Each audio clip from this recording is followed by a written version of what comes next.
નમસ્તે બાળકો. ધોરણ 3 ગુજરાતી પાઠ 6 બતક અને અથવા પણ હંસ તેના વિશે આજે ભણીશું. કદરૂપું બતકડું. એક બતકીએ એક સુરક્ષિત જગ્યાએ 4 ઈંડા મૂક્યા. તે ઈંડા પર બેસતી અને બચ્ચા બહાર આવવાની રાહ જોતી. એક દિવસ તેની નજર ઈંડા પર પડી. તે વિચારમાં પડી ગઈ. એક બતકીએ સુંદર જગ્યાએ 4 ઈંડા મૂક્યા હતા. એક બતકીએ સુરક્ષિત જગ્યાએ 4 ઈંડા મૂક્યા હતા. તે ઈંડા ઉપર બેસી અને તે ઈંડા સેવતી અને તે રાહ જોતી કે મારા બચ્ચા ક્યારે બહાર આવશે. આગળ જોઈએ. અરે, મેં આ 4 ઈંડા મૂક્યા હતા કે 5? 4 હતા. ના ના, 5 હતા. હું કેવી માં છું? મારા જ એક બચ્ચાને ભૂલી જાઉં છું. શું કર્યું પેલી બતકીએ? એ વિચારે છે કે મેં 4 ઈંડા મૂક્યા હતા કે 5, અને પછી કહે છે કે હું કેવી માં છું? હું એક બચ્ચાને ભૂલી જાઉં છું. તે 5 ઈંડાને સેવા લાગી. આખરે ખુશીનો દિવસ આવી ગયો. એક ઈંડું સહેજ સળવળ્યું. તેમાંથી ધીમો અવાજ સંભળાયો. ઈંડું ફૂટ્યું અને બચ્ચાએ બહાર ડોકિયું કર્યું. જોતજોતામાં તો બીજું, ત્રીજું અને ચોથું ઈંડું પણ ફૂટ્યું. થોડી વારમાં ચારેય કલકલ ગીત ગાવા લાગ્યા. તેણે 5મા ઈંડા તરફ જોયું. જો વિદ્યાર્થી મિત્રો, પક્ષી છે એ પક્ષી ઈંડા મૂકે છે અને ઈંડા મૂકીને તેને સેવે છે, અને સેવે ત્યારબાદ બચ્ચા અંદરથી બહાર આવે છે. તો આ બતકીએ 4 ઈંડા મૂક્યા. એ 4 ઈંડામાંથી 5 ઈંડા તો એણે સેવી દીધા, પરંતુ 4 ઈંડામાંથી કલકલ કરતા ગીત ગાતા હોય તેવી રીતે અવાજ કરતા 4 ઈંડામાંથી એવો ગીત ગાવાનો કલકલ અવાજ આવવા લાગ્યો. મારું આ બચ્ચું ક્યારે બહાર આવશે? એક ઈંડું હતું તેમાંથી એક પણ બચ્ચું બહાર આવ્યું નહોતું. એટલે તેની માને થયું કે મારું આ બચ્ચું ક્યારે બહાર આવશે? આ ઈંડું થોડું મોટું લાગે છે. જરૂર આ ઈંડામાંથી મારું સૌથી સુંદર બચ્ચું બહાર આવશે. એ શું વિચારતી હતી કે આ મોટું ઈંડું છે એટલે એમાંથી કંઈક મોટું સુંદર બચ્ચું બહાર આવશે. અને એક દિવસ પછી એ ઈંડું પણ સળવળ્યું અને અંદરથી ધીમો અવાજ સંભળાયો અને ઈંડું ફૂટ્યું. તેમાંથી એક બચ્ચું બહાર નીકળ્યું. બતકીએ જેવું બચ્ચાને જોયું કે તેને થયું, અરે, આ બચ્ચું તો થોડું મોટું લાગે છે, થોડું રાખોડી પણ છે. જો શું થયું વિદ્યાર્થી મિત્રો? પેલા 4 બચ્ચા કરતાં આ બચ્ચું થોડું મોટું હતું અને તેનો રંગ રાખોડી રંગનો હતો. આમ કેમ થયું હશે? પછી તરત જ મનમાં બોલી, હું કેવી માં છું? જુદું છે તો છે, મોટું છે તો છે, પણ બચ્ચું તો મારું જ છે ને. હું તેને પણ તરતા શીખવીશ. શું કહે છે? ભલે ગમે તેવું હોય, પરંતુ એ તો મારું જ બચ્ચું છે ને. હું એને બીજા બચ્ચાઓની જેમ તરતા પણ શીખવીશ. થોડા દિવસ પછી બતકી તેને પણ બીજા બચ્ચા સાથે તરવા લઈ ગઈ, પણ બાકીના બચ્ચા તેની મસ્કરી કરવા લાગ્યા. જો બાળકો, શું થયું?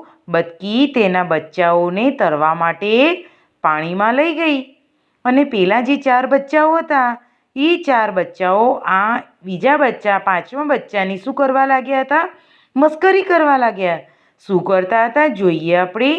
કોઈએ તેને ધક્કો માર્યો તો કોઈએ તેના ઉપર ગંદુ પાણી ફેંક્યું. બધા કહેવા લાગ્યા, અરે, આવું કેવું બતક હોય? આ તો કદરૂપું બતક છે. પછી તો બધાએ તેનું નામ કદરૂપું બતક પાડ્યું. શું કરતા હતા બધા બચ્ચાઓ? તેના ઉપર ગંદુ પાણી ફેંકે, કોઈ એને પાણીમાં ધક્કો મારે, અને એ તો ઠીક, પણ સાથે સાથે એનું નામ પણ શું પાડી દીધું? કદરૂપું બતક પાડ્યું. અને બધા બચ્ચા કહેવા લાગ્યા, માં, અમે આ કદરૂપા બતક સાથે નહીં રમીએ, અમે એની સાથે નહીં તરીએ. પેલા બચ્ચા શું કહેવા લાગ્યા તેની માને? આ કદરૂપા બતક સાથે અમે રમીશું પણ નહીં અને એની સાથે તરીશું પણ નહીં. માતા બતકે તેને સમજાવ્યા, બચ્ચાઓ, તમારી જેમ આ પણ મારું જ સંતાન છે. તમે તેને આ રીતે છોડી દેશો તો કેમ ચાલશે? પણ કોઈ માન્યું નહીં. આ જોઈ બતકી ખૂબ દુઃખી થઈ. કદરૂપું બતક પણ ખૂબ દુઃખી થતું હતું. બાળકો, જો એની માતા તેને સંતાનોને સમજાવે છે, ભલે ગમે તે હોય, તમારા જેવું જ આ મારું સંતાન છે, બરાબર? એને તમારી સાથે જ રમવાનું છે. એને આવું એની સાથે એને તરછોડી દેવાય નહીં. આવું એને અલગ પાડી દેવાય નહીં. માતાએ તે પેલા ચારેય બચ્ચાઓને સમજાવ્યા, પરંતુ કોઈ માન્યું નહીં. એક દિવસ તેણે ઘર છોડી ક્યાંક બીજે ચાલ્યા જવાનો નિર્ણય કર્યો. શું કર્યું? પેલા જુદું બતક દેખાતું હતું, તેણે આ લોકો સાથેથી ઘર છોડી દેવાનો વિચાર કર્યો અને તે ગયું એક સરોવરથી બીજા સરોવર અને બીજા સરોવરથી ત્રીજા સરોવર. ત્યાં તેણે મરઘીનું ટોળું જોયું. તેણે કહ્યું, કેમ છો બધા? વૃદ્ધ મરઘી બોલી, તું કોણ? બતક બોલ્યું, હું બતકડું. શું કર્યું? એક સરોવરથી બીજા સરોવર, બીજા સરોવરથી ત્રીજા સરોવર ગયું અને ત્યાં એક મરઘીનું ટોળું હતું ને, ત્યાં તે ગયું. પરંતુ ત્યાં એક વૃદ્ધ મરઘી હતી. તે બોલી કે તું કોણ છે? તો તેણે શું જવાબ આપેલો? હું તો બતકડું છું. પાછો જુવાન મરઘો બોલ્યો, તું કોણ? બતક કહે, હું તો બતકડું. એકે કહ્યું, હે, તું બતકડું? તું બતકડું, પણ તું તો કેવું કદરૂપું છે. તું તો સાવ વિચિત્ર છે. તું તો સાવ બદસુરત છે. બધાએ એને શું પણ કહ્યું? તું તો કદરૂપું છે, બદસુરત છે. તું અહીંથી ભાગી જા. અહીં કોઈ તારા દોસ્તાર નથી. બતકડું દુઃખી થયું અને ત્યાંથી ચાલી નીકળ્યું અને પેલા મરઘી લોકો પાસેથી પણ તે ત્યાંથી ચાલી નીકળ્યું. પછી તે જ્યાં જ્યાં ગયું અને તેણે જેને જેને કહ્યું કે હે બતકડું, હું જ છું બતકડું, તે બધાએ તેને હે બતક આવું હોય? તું તો સાવ કદરૂપું છે એવું કહ્યું. બતકડું સાવ નિરાશ થઈ ગયું. જ્યાં પેલું બતકડું ગયું ત્યાં બધાએ તેને શું કહ્યું? તું તો સાવ કદરૂપું છું, આવું બતકડું હોય? આવું બધાએ કહ્યું. એટલે પેલું બતક તો નિરાશ થઈ ગયું. પછી તે જંગલ ઉપરથી ઉડ્યું, ખેતરો પરથી ઉડ્યું. અચાનક વાવાઝોડું શરૂ થયું. બતક સલામત સ્થળે આશરો શોધતું હતું. વાવાઝોડું આવે, પવન ફૂંકાય એટલે તેને કોઈનો સહારો તો જોઈએ ને, કોઈને આશરે તો જવું જોઈએ ને રહેવા માટે. એટલે તે સલામત સ્થળે કોઈ આશરો શોધવા માટે ગયું. ત્યાં તેની નજર એક ઝૂંપડી પર પડી. તેણે ત્યાં રોકવાનો વિચાર કર્યો. શું કર્યું? કોઈએ એની ઝૂંપડી દેખાઈ તો ત્યાં ઝૂંપડી પાસે રોકાવાનો વિચાર કર્યો. ઝૂંપડીનો દરવાજો ખખડાવ્યો. અંદરથી એક ડોશીમાં બહાર આવ્યા. શું કર્યું? જે ઝૂંપડી હતી એ ઝૂંપડીનો દરવાજો ખખડાવ્યો અને અંદરથી એક ડોશીમાં બહાર આવ્યા. બતકે કહ્યું, દાદી, હું તમારે ત્યાં રહું? શું કહ્યું પેલા બતકડાએ? દાદીને કહે છે, હું તમારે ત્યાં રહું, હું તમને મદદ કરીશ. ડોશીમાએ કહ્યું, શું તું મને મદદ કરીશ? પણ હા, વાવાઝોડું શાંત થાય ત્યાં સુધી તું અહીં રહી શકે છે. પેલા ડોશીમાને પણ દયા આવી કે તે કશું કામ મારું કરી શકશે નહીં, પરંતુ આ વાવાઝોડું છે ત્યાં સુધી તું અહીં રહી શકે છે. 2-3 દિવસ પછી વાવાઝોડું શાંત થયું. બતકે ફરીથી ઉડવાનું શરૂ કર્યું અને પહોંચ્યું એક સુંદર સરોવર પાસે. ત્યાં કેટલાક હંસ પરિવારો રહેતા હતા. શું થયું? તે ડોશીમાના ઘરેથી પાછું ઉડીને એક સુંદર સરોવર પાસે પહોંચ્યું અને ત્યાં શું રહેતું હતું? કોણ હતા? એક હંસ પરિવાર રહેતો હતો. તેને થયું, અહીં મને કદાચ મારા નવા દોસ્તો મળશે.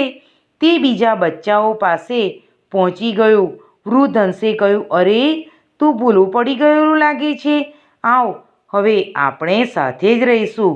જો બાળ દોસ્તો, તમે વિચારો કે આ નાનકડું બતકડું જ્યાં ગયું ત્યાં કોઈએ તેને આશરો આપ્યો નહીં. એને ત્યાંથી જતા રહેવા કહ્યું. તું કદરૂપું છે એમ કરીને એણે જતું રહેવા માટે કહ્યું. પરંતુ તમે જુઓ કે આ એક હંસ પરિવાર છે. એ હંસ પરિવારે તેમને પોતાની પાસે રહેવાનું કહ્યું છે. આગળ જોઈએ. ના ના, હું તમારી સાથે નહીં રહું. હું તો બતકડું છું. પેલું બતક શું કહે છે? હું તો તમારી સાથે ન રહી શકું. હું તો કદરૂપું બતકડું છું. અહીંથી થોડા દૂર મારો પરિવાર રહે છે. હું તમારી સાથે કેમ રહું? પેલા બતકડાએ શું કહ્યું? અહીંયાથી થોડેક દૂર અમારો પરિવાર છે, તો હું ત્યાં ચાલ્યો જઈશ. હું તમારી સાથે કેમ રહું? આગળ જોઈએ. જુવાન હંસે કહ્યું, તું અહીં રહે, પણ કોઈને હેરાન કરવાના નહીં. બસ અમારી જેમ રહેવાનું. અમે જેવી રીતે રહીએ છીએ તેવી રીતે તું અમારી સાથે રહેજે. કોઈને હેરાન પરેશાન કરતો નહીં. આવું તેને કહ્યું. હવે આ બતક હંસોની સાથે રહેવા લાગ્યું. થોડા સમય પછી એક દિવસ તે સરોવર કાંઠે બેસી પાંખો ફફડાવતું હતું. ત્યાં એક હંસ કન્યા આવી. શું કર્યું? પાણીની અંદર સરોવર છે. સરોવર પાસે તે પોતાની પાંખો ફફડાવતું હતું અને ત્યાં એક હંસ કન્યા આવી. એ હંસ કન્યા પણ કેવી હતી? તેના જેવી જ દેખાતી હતી. તેણે પેલા કદરૂપા બતકડાને કહ્યું, તું ખૂબ સુંદર છે. તું મારો મિત્ર બનીશ? બતકડું બોલ્યું, તું મારી મજાક કરે છે? બધા મને કદરૂપું કહે છે. તેને પોતાની જાત પર શરમ આવી અને તેણે માથું નીચું કરી લીધું. હંસ કન્યાએ કહ્યું, તું પાણીમાં તારું પ્રતિબિંબ ધ્યાનથી જો. તને ખબર પડશે કે આપણે બંને સરખા જ છીએ. શું થયું? પેલી હંસ કન્યા આવી એટલે એણે એને સમજાવી. તે કહે છે, પેલું કદરૂપું બતકડું કહે છે કે બધા મને તો કદરૂપું બતકડું કહે છે અને તું મને તો સુંદર મજાનું કહે છે. એટલે કદરૂપા બતકડાને લાગ્યું કે તું મારી મજાક ઉડાવી રહ્યું છે. પરંતુ હંસ કન્યાએ શું કહ્યું? તું પાણીમાં તારું પ્રતિબિંબ જો, ધ્યાનથી જો, એટલે તને ખબર પડશે કે આપણે બંને તો સરખા જ છીએ. તેની નજર પાણીમાં પડી અને તેણે પોતાનું પ્રતિબિંબ ફરીથી જોયું. પાણીની અંદર આપણું પ્રતિબિંબ પડે એટલે આપણો આખો ચહેરો આપણે જેવા છીએ તે દેખાઈ શકે છે. એટલે પેલા કદરૂપા બતકડાએ પાણીની અંદર જોયું. તે ખરેખર ખૂબ સુંદર હતું, પણ એ બતક જેવું લાગતું ન હતું. શું કહે છે આગળ? કે તે ખૂબ જ સુંદર દેખાતું હતું, પરંતુ બતક જેવું લાગતું ન હતું. તે તો એક રાજહંસ હતો. શું હતો? રાજહંસ હતો. અને પેલી હંસ કન્યાએ એને જોયો એટલે એણે કહ્યું કે આ તું મારા જેવો જ દેખાય છે. એક સુંદર યુવાન રાજહંસ છે. હવે તેને સમજાયું તેને બધા કદરૂપું બતક કેમ કહેતા હતા. તેણે હંસ કન્યાનો આભાર માન્યો અને તેની સાથે આકાશમાં ઊંચે ઊંચે ઉડી ગયો. શું કર્યું પેલા કદરૂપા બતકડાએ? એણે પાણીમાં પોતાનું પ્રતિબિંબ જોયું એટલે એને ખરેખર પોતાની વાસ્તવિક પરિસ્થિતિ અથવા તો પોતાનો સાચો ચહેરો અને પોતે શું છે, કોણ છે, ત્યારે તેને ખ્યાલ આવ્યો.